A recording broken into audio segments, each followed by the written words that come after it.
La Banque islamique de développement ne ménagera aucun effort pour venir en aide au Mali. Assurance donnée par le président du groupe financier au Premier ministre qui est à Djeddah depuis hier. Ce matin, Django Sissoko a donc obtenu l'accord de la BID pour participer à la relance économique du pays. En Libye, l'Assemblée a adopté une loi qui exclut de la politique les anciens proches de Kadhafi. Cette loi votée à la quasi-unanimité menace plusieurs hommes politiques libyens encore actifs, dont des membres du gouvernement. La chronique santé s'intéresse une fois de plus à la malnutrition et à sa prise en charge. Ce soir, nous irons à l'unité de récupération nutritionnelle intensive de l'hôpital du Mali.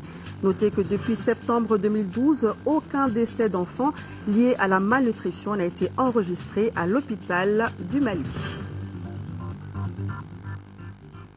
Madame, Monsieur, bonsoir. Lundi 6 mai, bienvenue dans cette édition. Nous allons tout de suite à Djeddah, où se trouve le Premier ministre depuis hier dimanche. Sur place, Django Sissoko s'est rendu au siège de la BID. Il a obtenu l'engagement de la BID auprès du Mali pour la relance économique et la reconstruction du Nord. Le président du groupe financier a annoncé aujourd'hui même la reprise imminente des travaux du barrage de Taoussa et de sa route d'accès. Le récit de nos envoyés spéciaux, Youssouf Touré et Aboubakar Traoré. Plus qu'un partenaire, c'est un membre important de la famille de la Oumma islamique que le président de la Banque islamique de développement a accueilli le Premier ministre du Mali. Immédiatement, Ahmed Mohamed Ali, qui connaît bien le Mali pour y avoir séjourné plusieurs fois, a improvisé un entretien avec Django Sissoko pour s'enquérir des dernières nouvelles d'un pays meurtri, mais qui se remet debout, selon le Premier ministre. Lundi matin, rendez-vous au siège du groupe de la BID. Toujours à l'accueil, l'emblématique président, 79 ans, mais bien loin encore de ménager ses efforts, surtout quand il s'agit du Mali, un pays qu'il porte dans son cœur de ses propres aveux. Après avoir fait connaissance, les délégations maliennes et de la Banque islamique de développement ont passé en revue le portefeuille de coopération. Ensuite, le Premier ministre Django Sissoko a dévoilé le contenu des doléances du Mali auprès de la BID pour relancer l'économie et reconstruire le tissu économique et social fortement laminé par la guerre. Le Mali a donc besoin de financement pour booster l'agriculture, étoffer les infrastructures et pour reprendre les chantiers bloqués ou dégradés au nord et au sud. Des requêtes jugées très bienvenues par le président du groupe de la Banque islamique de développement. Ces projets-là, comme il l'a bien souligné, c'est des priorités pour le Mali, mais également des priorités pour la Banque islamique de développement. Nous avons parlé également de la route transsaharienne. Et effectivement, cette route-là est très importante pour toute l'Afrique, surtout en ce qui concerne la connectivité entre l'Afrique du Sud du Sahara et le Nord, à travers l'Algérie. De réponse spontanée, idoine, saluée par le Premier ministre. Il ne tarit pas d'éloge à l'égard du partenaire financier stratégique et sûr qu'est devenu la BID au fil des ans. J'ai parlé avec les dirigeants de la BID de nos besoins de développement dans le secteur de l'agriculture, de l'énergie, et de l'éducation et du développement du secteur privé, notamment. Et la BID s'est engagée à considérer comme prioritaire, elle aussi, tous ces projets, tous les projets de développement que nous avons dans ce secteur. Elle s'est surtout engagée à mobiliser d'autres bailleurs de fonds, des bailleurs de fonds arabes, d'institutions arabes, pour prendre en charge de nombreuses préoccupations qui n'auraient pas pu être prises en charge par la conférence de Bruxelles. Je crois que ça, c'est un acquis, c'est un résultat majeur de cette visite, au cours de laquelle, évidemment, j'ai constaté que nous avons les mêmes priorités que la BID dans le domaine du développement. Outre l'engagement de la BID auprès du Mali, le Premier ministre a sollicité l'institution financière islamique à être le chef de file des fonds arabes pour garantir une bonne moisson à la prochaine conférence des donateurs du Mali à Bruxelles. Nous revenons à Bamako pour parler de l'ouverture cet après-midi de la première session ordinaire 2013 du Haut Conseil des collectivités. La session qui va durer un mois permettra à l'institution de renouveler son bureau et de se prononcer sur certains textes qui ont été soumis par le gouvernement. Déjà, à la cérémonie d'ouverture, le discours du président du Haut Conseil a été marqué par certaines questions de l'heure, comme les élections de juillet prochain, la commission dialogue et réconciliation, ainsi que l'avenir de la décentralisation au Mali. Le compte-rendu est de Modibo Mariko. C'est parti pour un mois d'activité intense au Haut Conseil de collectivité. Un mois de session qui sera marqué par le renouvellement du bureau de l'institution ainsi que par l'examen de certains textes à elle soumis par le gouvernement. L'événement en attendant aura été le discours d'ouverture du président qui n'aura rien occulté de la crise qui traverse notre pays. De la mise en place de la commission dialogue et réconciliation aux élections de juillet en passant par l'avenir de la décentralisation, tout y passe. S'agissant par exemple de la commission dialogue et réconciliation, le Haut Conseil de collectivité salue sa mise en place, non sans donner des pistes pour la réussite de sa mission. La commission dialogue et réconciliation gagnerait à insérer dans son dispositif les chefferies traditionnelles, les communicateurs attitrés dépositaires des us et coutumes. Ces acteurs, au regard de la légitimité qu'ils incarnent, sont censés identifier les vrais interlocuteurs et ménager les terreaux fertiles pour un dialogue constructif et responsable. Qualifiant les élections de juillet d'équation à plusieurs inconnus, le président n'ignore pas pour autant l'impérieuse nécessité de sa tenue. Oumarou Ag Mohamed Ibrahim appelle pour cela à l'implication de tous les Maliens. Réussir ces élections signifie d'opérer toutes les étapes du processus dans les délais légaux. Pour ce faire, gouvernement, partis politiques et société civile doivent davantage se serrer les coudes pour gagner le pari ensemble pris, tant il est vrai que les fichiers biométriques, bien que très appréciés par les Maliens, comportent en lui également des lacunes très diverses. Le développement des régions du Nord et de celui de tous les restes du pays passe par la décentralisation certes, mais en évitant certaines erreurs du passé comme le non-transfert des ressources aux collectivités. Il faudra désormais affecter aux collectivités territoriales les compétences et les ressources nécessaires et veiller scrupuleusement à ce que celles-ci soient sainement utilisées dans l'intérêt exclusif des populations. Ceci nous paraît d'autant pertinent que notre conviction profonde demeure que la vraie décentralisation, perçue tel un levier de développement à la base, offre une solution idoine aux revendications liées à la malgouvernance. Autre erreur à éviter pour la sortie des crises, c'est celle de privilégier les groupuscules armés pour des négociations au détriment des représentants légitimes des communautés à la base. Et à suivre l'intégralité du discours du président du Haut Conseil des collectivités après ce journal. Les directeurs des services des forces armées étaient à Gao vendredi dernier pour s'enquérir des conditions de travail et de vie des militaires engagés au combat. Après la visite, les directeurs étaient plutôt satisfaits du travail effectué sur le terrain par leurs hommes. Les détails avec nos envoyés spéciaux Daouda Sidiki Diarra et Massa Doumbia. Eu égard à la lourde mission de défense de l'intégrité du territoire, de la sécurité des personnes et de leurs biens, il va de soi que les forces armées du Mali soient mises dans les conditions optimales de travail. Et depuis un certain temps, les autorités militaires œuvrent pour cela. Avec à leur tête le chef d'état-major général des armées, les directeurs des services des forces armées du Mali sont venus voir et comprendre les problèmes des hommes déployés sur les théâtres des opérations à Gao. Le constat est très satisfaisant.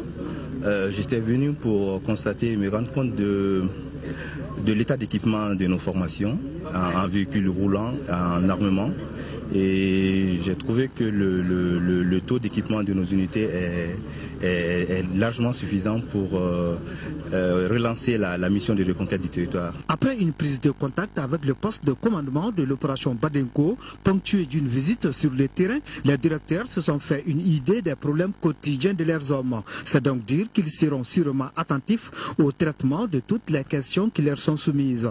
J'ai vu des soldats motivés, j'ai vu des soldats entièrement acquis aux objectifs prochains des forces armées maliennes.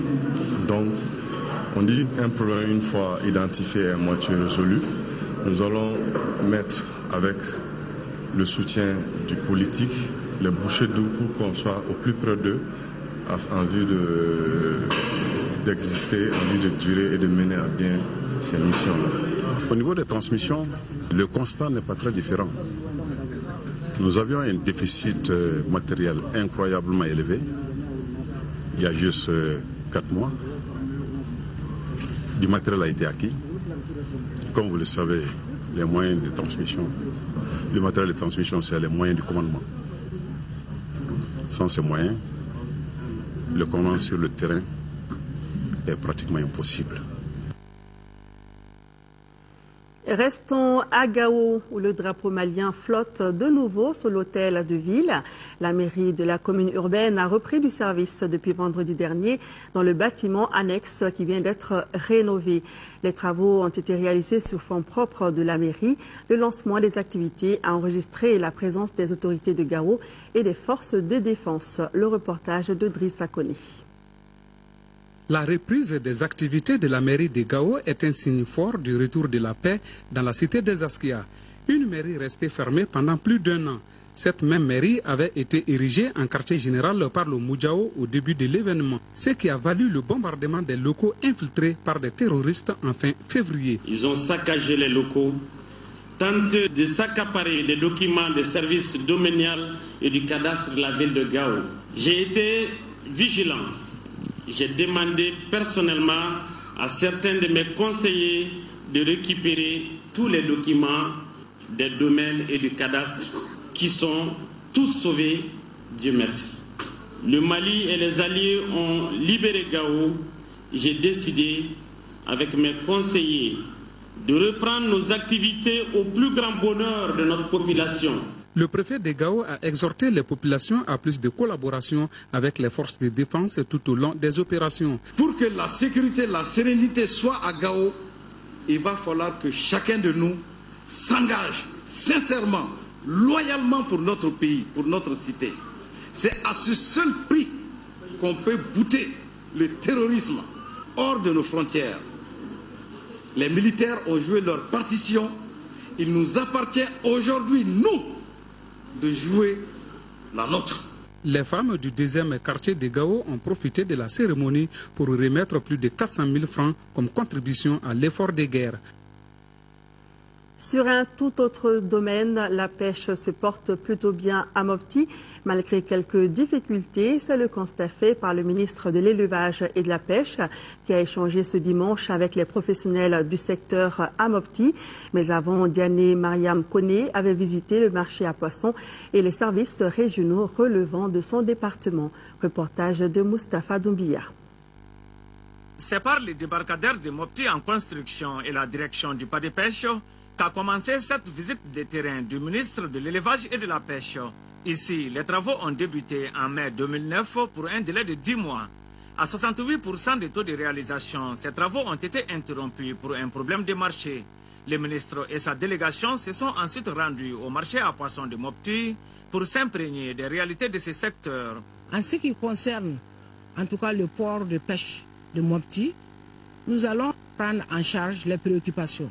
Le ministre Diané Mariam Kone a aussi visité les structures régionales relevantes de son département avant de rencontrer les acteurs de l'élevage et de la pêche.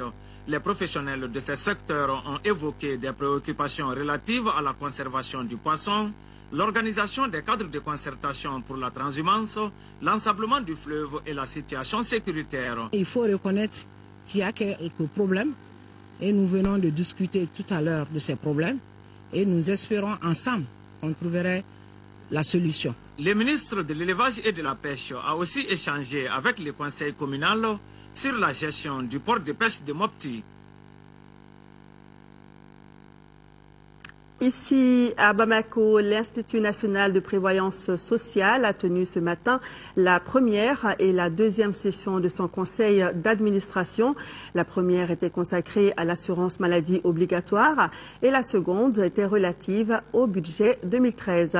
Les deux sessions de l'UNPS étaient présidées par Siaka Diakité, secrétaire général de l'UNTM. Compte rendu Mahamadou Doumbia.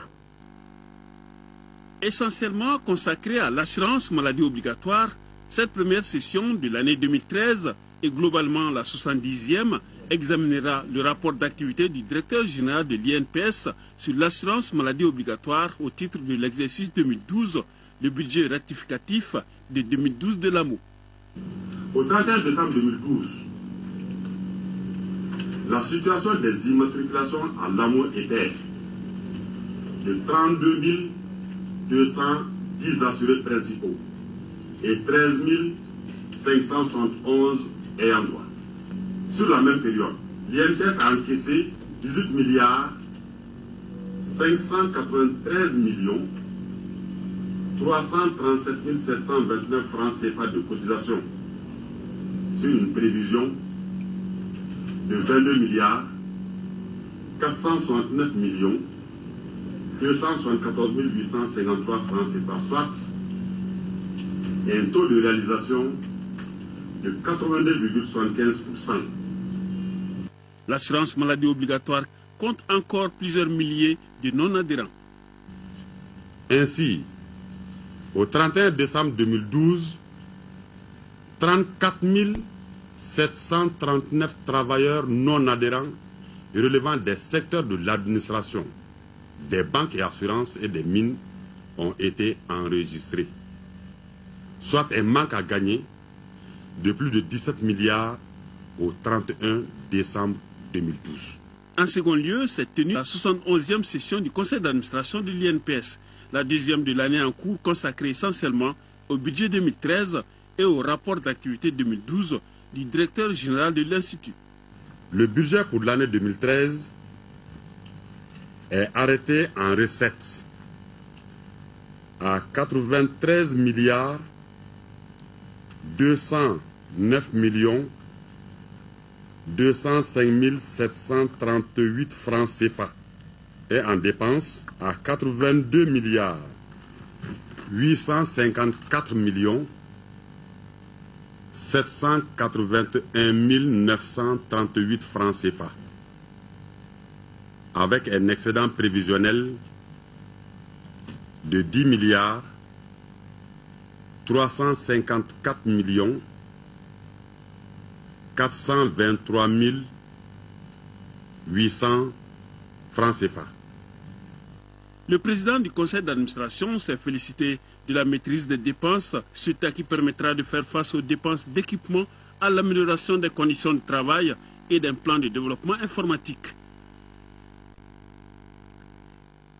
Actualité internationale, sachez que demain, 7 mai, aura lieu à Dakar la cérémonie de lancement du document unique du transit routier inter-État entre le Sénégal et le Mali, au cours d'une cérémonie qui sera présidée par le Premier ministre de la République du Sénégal. Notre pays est représenté par une importante délégation composée du ministre des Transports et de l'Équipement, le colonel Abdoulaye Koumaré, du ministre du Commerce et de l'Industrie, Abdelkarim Konaté, du ministre délégué au budget, Marempa Samoura, ainsi que des premiers responsables des organisations fêtières du secteur privé. Ce document unique concrétise la volonté des plus hautes autorités du Sénégal et du Mali de fluidifier les échanges commerciaux entre nos deux pays. En Libye, l'Assemblée a adopté une loi qui exclut de la politique les anciens proches de Kadhafi. Cette loi votée à la quasi-unanimité menace plusieurs hommes politiques libyens encore actifs, dont des membres du gouvernement. Un air de fête flotte dans les rues de Tripoli. Ces centaines de manifestants célèbrent l'adoption de la loi dite d'exclusion politique, une loi qui interdit aux anciens collaborateurs de Mouammar Kadhafi de participer à la vie politique. Ces manifestants veulent qu'elle s'applique même à ceux qui sont passés dans l'opposition avant la chute du régime. Même s'ils ont fait défection à l'ancien régime, on les en remercie, mais on veut des gens neufs pour diriger l'État, pas les mêmes personnes. Depuis le 28 avril, des manifestants et surtout des milices cernent les ministères de la Justice et des Affaires étrangères à Tripoli. Objectif, faire pression pour l'adoption de cette loi d'exclusion politique. Et cela a fonctionné. Alors que le Parlement travaillait sur ce texte depuis des mois, il a été voté dimanche à la quasi-unanimité. La loi stipule que toute personne qui a participé au régime de Mouammar Kadhafi entre 1969 et 2011 ne peut plus exercer de poste à responsabilité. Le rôle de cette loi est de préserver la révolution et d'aider à la reconstruction d'un nouvel État. Cela permet aussi de créer un nouvel environnement distinct de la façon de penser de l'ancien régime.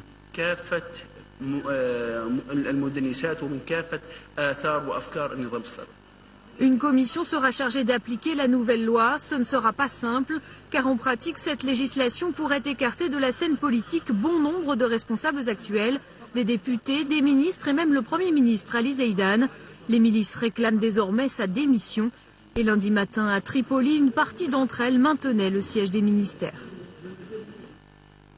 Hors du continent, le procès historique de néo-nazis en Allemagne, qui s'est ouvert ce lundi à Munich, a été ajourné au 14 mai aux grandes dames des familles des victimes.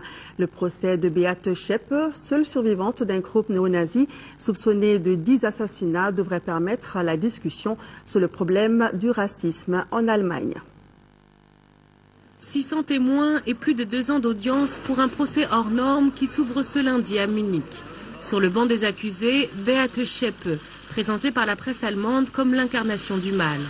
Membre du groupuscule néo-nazi NSU, elle est jugée pour son rôle dans une série de 9 meurtres racistes contre des personnes d'origine grecque et turque, le meurtre d'une policière, des attentats et des braquages commis entre 1998 et 2011. Après le suicide de ses 2 acolytes, Beate Schäpe s'est livrée à la police en novembre 2011. Depuis, elle refuse de s'exprimer. Je suis absolument convaincu que l'accusation de complicité contre Beate Schäpe dans ces meurtres commis par Uwe Bonhardt et Uwe Mundlos ne tiendra plus avant la fin du procès. 4 autres personnes accusées de complicité comparaissent aux côtés de Beate Schäpe. Beaucoup de monde pour un procès entouré de scandales. La police et les renseignements intérieurs sont soupçonnés de graves dysfonctionnements et d'un aveuglement coupable. Car longtemps, les familles des victimes ont été accusées à tort et jamais la piste xénophobe n'a été explorée. Devant le tribunal, les proches des victimes sont venus manifester leur colère.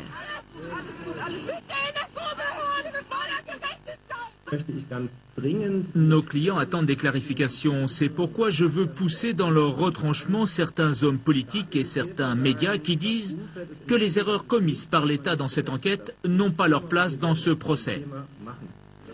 En avril dernier, la chancelière Angela Merkel avait présenté ses excuses à l'ONU pour les erreurs commises durant l'enquête. Pour une grande partie de l'opinion publique, ce procès doit permettre une discussion sur le problème de la violence d'extrême droite et du racisme en Allemagne. Retour à l'actualité nationale, une délégation de l'ONG espagnole MZC vient d'effectuer une série de visites de terrain sur 3 sites dans la ville de Cútala. L'ONG intervient principalement dans le cadre de l'emploi des femmes et vient d'inaugurer un centre de formation des femmes coopératives et transformatrices des produits locaux de la commune rurale de Songo d'Oubakoré dans le cercle de Cútala. Envoyés spéciaux Gaussou Touré et Garibou Pérou. Au cours de cette visite de terrain, les femmes de l'association Timinandia, de Manatomonton et de l'association Kouledjankan ont, avec leur réalisation, émerveillé la présidente de l'ONG espagnole MZC. Elles ont démontré à la visiteuse du jour et à sa délégation que rien ne se perd, tout se transforme. Ces femmes, à travers ces activités génératrices de revenus, jouent un rôle très important dans l'économie familiale. L'ONG nous a beaucoup aidés car nous arrivons maintenant à payer les frais des études de nos enfants. Moi-même, en tant que veuve. De nos jours, nous estimons à 3 millions ce que ces femmes peuvent générer comme bénéfice par mois. La question liée à la vie de la femme rurale est préoccupante au Mali. Il n'y a pas de vraie démocratie, c'est-à-dire de vrai développement, sans l'amélioration des conditions de vie des femmes, ont laissé entendre les responsables politiques et administratifs de la localité. L'ONG donne une activité rémunératrice pour ces femmes-là qui ont eu l'intelligence de se grouper en association pour quand même faire face aux multiples difficultés rencontrées par la femme. Des difficultés qui ont pour nom le manque d'emploi, la pauvreté aiguë. Ici, ces femmes produisent 200 tonnes de savon par mois grâce à un financement de 20 millions de francs CFA de la part de l'ONG espagnole MZC. Elles comptent industrialiser la production, ce qui justifie d'ailleurs leurs ambitions de payer une machine et un camion afin d'augmenter la production et de faciliter la commercialisation.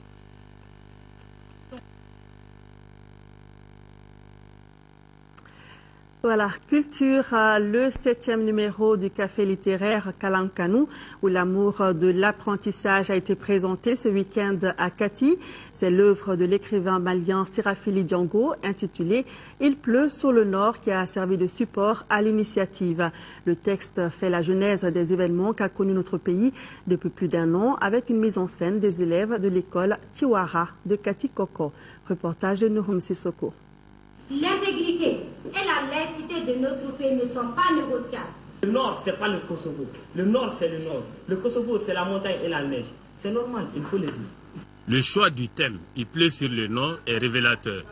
Selon les initiateurs, il s'agit d'expliquer aux jeunes générations les causes lointaines et immédiates de la crise que traverse le Mali. Ce qui se passe au Mali actuellement, tout le monde est conscient de cela. Donc maintenant, il est temps aussi que les enfants sachent la vérité. L'auteur a été agréablement surpris par le talent des élèves. Je suis vraiment ému par ce que je viens de voir et d'entendre. Les enfants qui viennent d'interpréter ce texte qui est né par hasard. Il y a des coïncidences peut-être. Et quand on m'a dit d'ailleurs que ce sont les enfants qui vont interpréter ce texte, je me suis dit, c'est un texte écrit pour adultes. Les élèves de l'école Tiwara ont l'habitude d'une telle prestation, puisque l'établissement a dans ses activités pédagogiques l'art et la culture. Kalankanou, ou l'amour de l'apprentissage à travers cet espace, veut contribuer à la promotion d'une éducation de qualité pour tous. Le représentant des autorités scolaires a apprécié cette approche pédagogique qui, selon lui, peut aider à l'ancrage de la citoyenneté dans nos écoles. Culture, toujours place au 7e art. Le premier coup de clap du film, intitulé « Mon pays », a été donné ce matin à l'école de la paix à Badala-Bougousséma par le ministre de la Culture Bruno Maïga. Ce court-métrage de 16 minutes rend hommage au Mali à travers l'éducation pour une sortie de crise. L'œuvre invite également les enfants à la culture de la citoyenneté. Cette fiction d'un coût de 12 650 000 francs CFA qui verra la participation de 70 comédiens est une production du Centre national de la production cinématographique CNCM en partenariat avec la coopération suisse. Pour plus de précisions, écoutons le réalisateur du film, Ladi Diakité. Il est au micro de Modibo Soiré. 10 premières. Le film, il est conçu dans l'esprit d'une leçon modèle. Leçon modèle dispensée aux élèves de la fondamentale en cours d'année scolaire, surtout au début de l'année scolaire. L'histoire du film porte sur une question piège. Il s'agit en fait d'une épreuve au cours de laquelle le maître demande à ses élèves de prendre une pierre avec un seul doigt, alors que l'on sait, avec un proverbe bambara, qu'il n'est pas possible de prendre, qu'un seul doigt ne peut pas prendre un caillou. Cet exercice, en fait, sert de prétexte au maître pour introduire et développer l'un des symboles de notre pays, la devise du Mali, un peuple, un but, une foi. Pourquoi le titre Mon pays? Mon pays, parce que nous nous trouvons dans une situation dramatique, je dirais, et c'est pour moi l'occasion de rendre hommage à ce pays pour qu'il retrouve la paix et la sérénité. L'objectif de ce film, c'est d'amener nos enfants à une culture de la citoyenneté. Parce que plus nos enfants seront formés et préparés sur ce terrain, mieux le pays sera en fait bien préparé, bien armé pour pouvoir faire au genre d'épreuves douloureuses ou la situation dramatique que nous vivons actuellement. Le tournage c'est pour 5 jours et puis le film il sera prêt d'ici un mois pour la diffusion. Bon, on espère que ça sera diffusé aussi bien sur les chaînes nationales que sur les chaînes privées. En plus, nous avons l'idée de donner le film aux écoles qui en feront la demande pour servir de leçon modèle. 7e art, toujours notre compatriote et réalisateur, Cheikh Oumar Sissoko, a été élu secrétaire général de la Fédération panafricaine des cinéastes, FEPACI. L'élection a eu lieu à Johannesburg, en Afrique du Sud, hier soir, à l'issue du 9e congrès de l'Organisation des professionnels du cinéma africain. Ce congrès a également adopté un nouveau statut et règlement intérieur. Cheikh Oumar Sissoko, ancien ministre de la Culture entre 2003 et 2007, a réalisé de nombreux films, dont Gimba le Tyran, qui a obtenu en 1995 l'étalon de Yeninga, la récompense suprême du FESPACO. Voilà, félicitations à Cheikh Oumar Sissoko, qui vient donc d'être élu secrétaire général de la Fédération panafricaine des cinéastes. Sport, football, 2 matchs étaient au compte de la 22e journée du championnat national de Ligue 1. Victoire précieuse de l'AS Bakaridjan en déplacement, 1-0 face au COB. Auparavant, la rencontre phare de cette journée a été remportée 4-0 par le Djoliba AC devant l'AS Real de Bamako. Désormais, les Rouges sont sur le podium. Le résumé des 2 rencontres avec Aldu Matina. AS Real de Bamako Djoliba Athletic Club de cette 22e journée est un duel entre prétendants au podium.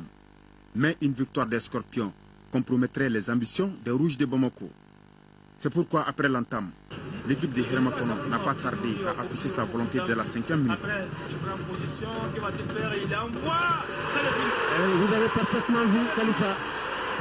Ce démarrage idéal va mettre en confiance le Djoliba Athletic Club, qui va continuer à aller de l'avant. C'est là aux grandes dames de la défense du Real, qui est prise à la limite du hors-jeu à la 21e minute. La passe lumineuse d'Idrissa Balo est transformée par Maourou Sidibé. Inoffensive jusque-là, le Real, par l'entremise d'Alou Badrassila à la 23e minute, va se signaler. Mais Chexi s'interpose. L'AS Real qui se découvre va avoir du mal à contenir les assauts des attaquants Djolibis. Après une chevauchée d'Amara Mali à la 35e minute, Mamadou Sidibé, en état de grâce, est au bon endroit pour enfoncer le clou, synonyme de son doublé de la soirée. Les Scorpions, complètement à travers de cette première mi-temps, perdront leur meilleur buteur, Moussa Koné, pour cumul de cartons. En infériorité numérique, ils vont toutefois parvenir à limiter le naufrage, en ne prenant qu'un seul but en seconde période. Une réalisation d'Idrissa Namalako Traoré de toute beauté. À la 67e minute, c'est au tour du Djoliba Athletic Club des jeux à 10 après le 10e carton jaune de Bokar Eskoni. Score final 4-0 pour les Rouges, qui ne sont plus qu'à 4 longueurs des Scorpions.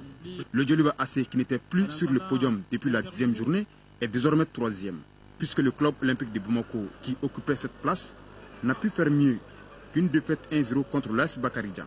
Le but de la formation de Braouli en rouge est intervenu à la 59e minute, grâce à Seydou Traoré. Du coup, l'AS Bakaridjan met fin à 4 rencontres sans victoire et est bien parti pour assurer le maintien. Avec cette contre-performance, les Saubés quittent le podium, chose qui n'était plus arrivée depuis la 10e journée. Nous ouvrons notre page santé. La chronique du jour parle de la malnutrition et de sa prise en charge à l'hôpital du Mali. La structure reçoit dans son unité de récupération nutritionnelle intensive des enfants malnutris d'autres structures sanitaires de la commune 6. Les résultats enregistrés ici grâce aux différents partenaires sont encourageants. 0 décès d'enfants liés à la malnutrition depuis septembre 2012. Focus Santé, c'est une réalisation de Tessira Emmanuel Dambéli.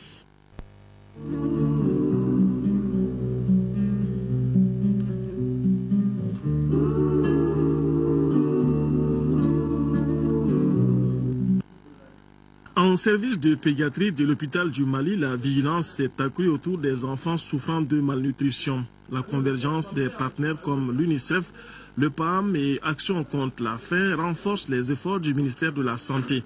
Pendant les 5 derniers mois, 89 admissions d'enfants souffrant de malnutrition dans l'unité de récupération nutritionnelle intensive. Ici, on est conscient que la malnutrition est un problème sérieux aux diverses causes. Les causes de cette malnutrition chez les enfants, elles sont d'ordre multiple. Il y a les enfants de sous-poids de naissance et il y a des bébés qui ont la lactation faible ou inexistante même. Et puis les restrictions alimentaires, et puis les manques de vitamine A ou de zinc. La pauvreté aussi joue beaucoup, surtout dans le contexte malien et en général dans les pays en voie de développement. C'est la pauvreté qui est la principale cause même. Et la méconnaissance de ce qu'un enfant doit prendre comme aliment et à quel âge. La malnutrition désigne un état pathologique causé par l'insuffisance ou l'excès d'un ou de plusieurs nutriments. Insuffisance ou excès de nutriments, mais ce qui préoccupe le plus, c'est la sous-alimentation chez les enfants, puisque quand ceux-ci sont malnutris, ils sont exposés à plus de problèmes de santé. Selon l'Organisation mondiale de la santé, la malnutrition intervient dans plus de la moitié des décès d'enfants, bien qu'elle soit rarement citée comme une cause directe.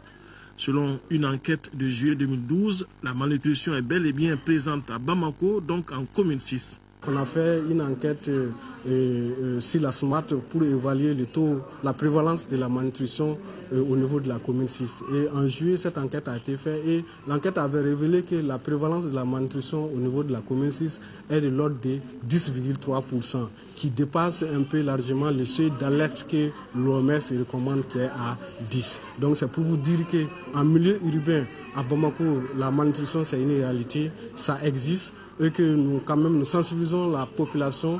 En service de pédiatrie de l'hôpital du Mali, les enfants sont systématiquement dépistés selon le protocole national. La malnutrition en tant que telle n'est pas cause de consultation.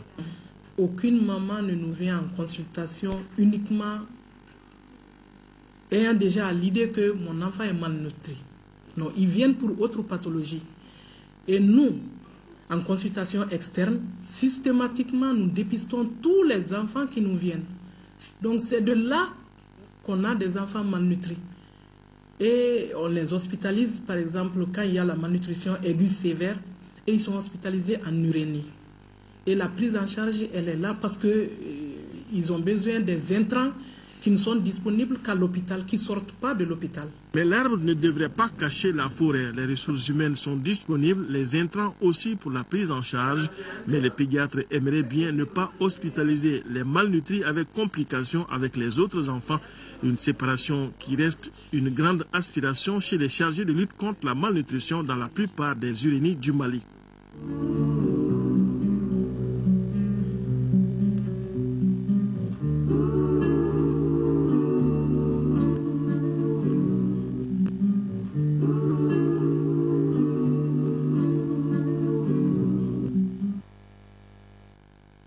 Les forces armées du Mali sont en deuil. 2 kamikazes à bord d'un véhicule bourré d'explosifs et un autre sur moto ont fait exploser leur charge sur un véhicule militaire, tuant du coup le chauffeur et le chef de bord. Cet attentat s'est produit après que nos militaires aient fini leur tir d'essai avec les armes lourdes. C'était au champ de tir d'Amakouladi.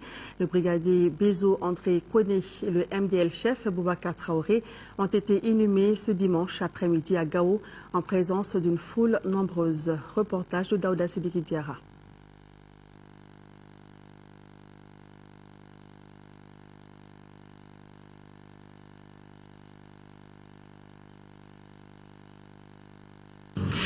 Qui l'aurait cru?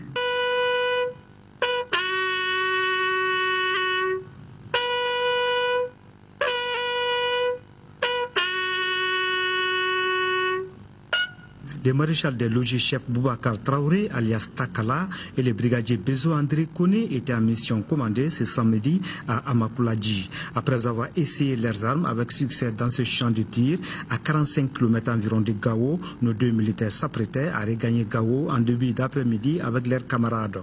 Mais hélas, le sort en a décidé autrement. Des kamikazes venaient d'endeuiller les FAMA, forces armées du Mali. C'est la suite à 2 attentats suicides, dont l'un à moto et l'autre à bord d'un véhicule 4x4 piégé.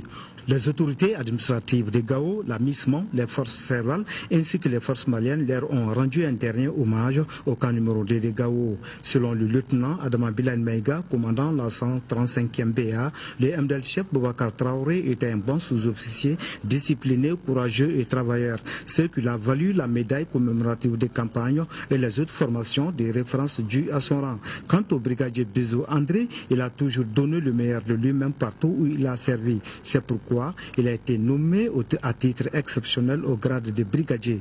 Ils ont été accompagnés en leur dernière demeure par une foule nombreuse ce dimanche. Dormez en paix, braves soldats. Paix à leur âme. Et cette autre mauvaise nouvelle, le Haut Conseil islamique du Mali et son bureau régional de Mopti sont en deuil. Gela Diosso, secrétaire général du bureau régional de Mopti du Haut Conseil islamique, s'est éteint hier dimanche. Que son âme repose en paix. Amen. Ainsi s'achève cette édition. Merci de l'avoir suivi.